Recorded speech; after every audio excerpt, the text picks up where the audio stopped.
9ನೇ ತರಗತಿ ಕನ್ನಡ ಗದ್ಯ ಭಾಗ 6 ಅಧಿಕಾರ ಎಲ್ಬಿಎ ಪ್ರಶ್ನೋತ್ತರಗಳು. ಮುಖ್ಯ ಪ್ರಶ್ನೆ 3 ಕೆಳಗಿನ ಪ್ರತಿಯೊಂದು ಪ್ರಶ್ನೆಗಳಿಗೆ ಒಂದೊಂದು ವಾಕ್ಯದಲ್ಲಿ ಉತ್ತರ ಬರೆಯಿರಿ. ಪ್ರಶ್ನೆ 25 ಗುಡ್ಡಿಯ ಬಗ್ಗೆ ಸೊಸೆಯ ಬಗ್ಗೆ ಬಸವಣ್ಣನವರು ಏನೆಂದು ಹೇಳಿದರು? ಉತ್ತರ: ನಿನ್ನ ಸೊಸೆ ಇನ್ನೂ ಸಣ್ಣಾಕಿ, ಅಂದಾಗೆ ನೀನು ಸ್ವಲ್ಪ ಸಂಭಾಳಿಸಿಕೊಳ್ಳಬೇಕೆಂದು ಬಸವಣ್ಣನವರು ಹೇಳಿದರು. ಪ್ರಶ್ನೆ 26 ಗುಡ್ಡೆವ್ವ ಯಾರ ಗೀತೆಗಳನ್ನು ಚೆನ್ನಾಗಿ ಹಾಡುತ್ತಾಳೆ? ಉತ್ತರ: ಗುಡ್ಡೆವ್ವ ಮಾದಾರ ಚೆನ್ನಯ್ಯನ ಗೀತೆಯನ್ನು ಚೆನ್ನಾಗಿ ಹಾಡುತ್ತಾಳೆ.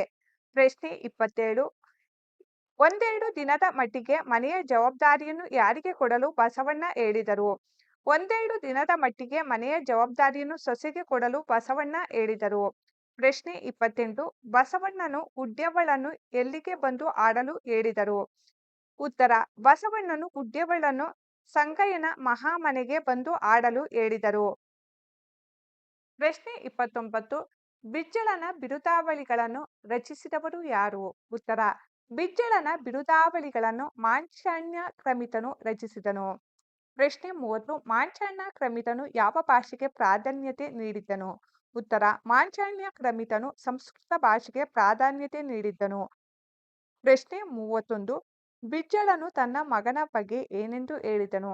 ಉತ್ತರ: ಬಿಜ್ಜಳನು ತನ್ನ ಮಗ ದಡ್ಡ, ಅರಿವಿಲ್ಲದವನೆಂದು ಹೇಳಿದನು.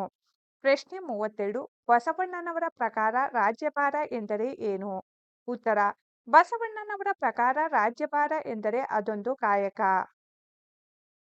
ಪ್ರಶ್ನೆ 33 ಬಿಜ್ಜಳನು ಯಾರ ಸಾಮಂತ ದೊರೆಯಾಗಿದ್ದನು? ಉತ್ತರ: ಬಿಜ್ಜಳನು ಚಾಳುಕ್ಯರ ಸಾಮಂತ ದೊರೆಯಾಗಿದ್ದನು. ಪ್ರಶ್ನೆ 34 ಬಿಜ್ಜಳನೊಂದಿಗೆ ಬಂದ ಬ್ರಾಹ್ಮಣನ ಹೆಸರೇನು? ಉತ್ತರ: ಬಿಜ್ಜಳನೊಂದಿಗೆ ಬಂದ ಬ್ರಾಹ್ಮಣ ಮಂಚನಾಕ್ರಮಿತನು.